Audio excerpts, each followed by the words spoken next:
Hello, good morning. Yan. O, diba? As you can see, hindi naman morning. Morning kasi positive lang dapat tayo, okay? Ah,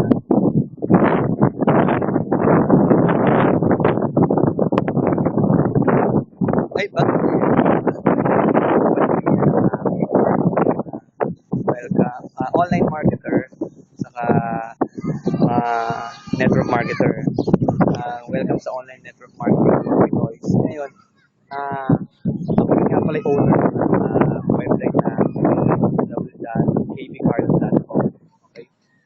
So, ano topic ko ngayon for today? Okay? Ang topic ko for today ngayon is sagutin yung madalas na tanong na naririnig ko. At yung tanong ko rin dati na paano pwede ba ako maging network marketer or paano ko magagawa yung network marketing business kung mahihain ako. Yan din yung tanong ko dati. Paano yung nagsasabi sa akin na network marketing. So, most likely dapat salita, madaldal. Okay? Pero, ang sagot ko sa tanong na yun, yung can I do network marketing even if I'm shy? Yun, yung English version nun. So, ang sagot ko dun is yes. Okay? So, yun na. Hindi sagot. Sige. Hindi, joke lang. Bakit? Bakit ang sagot ko yes? Ito na mismo. Bakit ako yung social proof kung bakit pwede mong gawin ng network marketing kahit mayayain ka. Paano ko ginawa yun? Una, tama, makikita mo nag-stutter pa ako. Ibig sabihin, hindi talaga ako ganun confident o kagaling talaga magsalita. Pero, ginawan ko ng paraan. Paano? Naghanap ako ng isang lugar dito sa amin, sa bahay namin, kung saan walang tao, para hindi ako mahihiya. Okay? Tinan ko nasaan ako ngayon. Nasa roof. So, walang tao dito, walang mangingialam, walang maninita or manggugulo sa akin kahit na mali-mali mga pinagsasabi ko. Okay? Pangalawa, para sa mga shy type na network marketer, ang pwede nyo gawin is gumawa nito. Katulad yung ginagawa ko, vlog. Vlog, as in V, hindi B.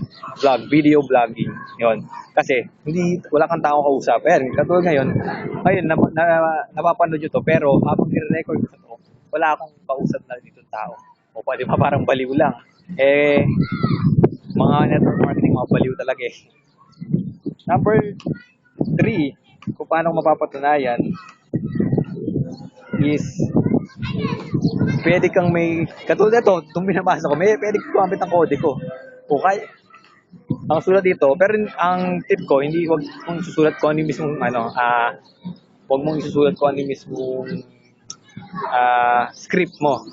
Sulat mo lang yung outline ng topic mo para hindi masyado maging time consuming. Okay? So, pinapakita ko, itong video na to kung isipin mo parang ang failure. Pero ang pinapakita ko, pinuprove ko dito na kaya mong gumawa or mag-market sa online kahit mahihain ka pa. Okay, kaya ako para sa akin, kahit cliche or ulit na gas-gas ang sinasabi na yung kung gusto may paraan, kung ayaw may dahilan. Totoo sa akin yun. Kasi nga, ikaw kahit mahihain ka, kung gusto may pangarap at may gusto mong gawin, gagawa mo ng paraan. Alam mo ngayon, ito magiging balak ko gawing office ngayong summer para sa aking mga video vlog, saka yung training. Okay? So, may natutunan ka ba ngayon? Kung meron, click like doon sa button sa baba, or kung meron kang mga tanong or gustong i-comment or natatawa ka sa mga pinagagawa ko dito, pwede kang mag-comment dyan sa baba at pwede mo rin i-share to. Diba? Lakas sa loob ko kahit na hindi naman palpak, kahit na wala masyadong kahit hindi masyadong perfect tong video na to, okay lang sana i-share mo tong na to para lalong mapatunayan natin sa mga tao na mga tao na kahit mayayain sila, kaya nilang gawin ng kahit anong business gamit ang online. Okay? Tapos, i-invite ko na rin kayo dahil nandito na naman tayo. Sasagarin ko na itong kakapalan ng mukha ko.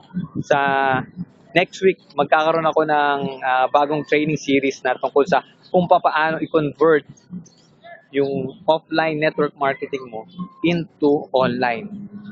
80% automated. As in, wala ka na halos gagalawin. Hindi ka na halos talaga lalabas ang bahay mo. Using online lang yon. Okay? Excited na ba kayo doon? Okay? Kung excited na, paki-like na lang yung button sa baba. Okay? So with that, again, this is Kim Carlos. Thank you for listening.